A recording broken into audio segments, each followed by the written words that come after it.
खबर शामिल करते हैं फोर्टाबाज के नवाही इलाके 286 मोड़, जहां पर उसामा असलम मेडिकल स्टोर का इफ्तिताह कर दिया गया।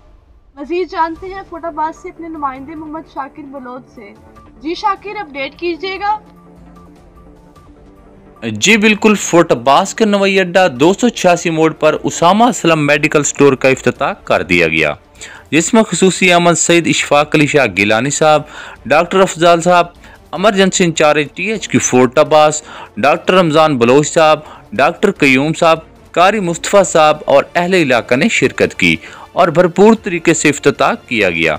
इफ्तिताह के इख्तिताम पर मेडिकल स्टोर की कामयाबी के लिए सईद इशफाक अली शाह गिलानी साहब और कारी मुस्तफ़ा साहब ने खुसूसी दुआ फरमाई और इख्तिताम पर लंगर भी तकसीम किया गया।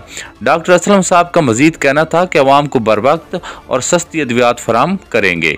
Shakir Baloch, ANY news, फोर्टाबाज।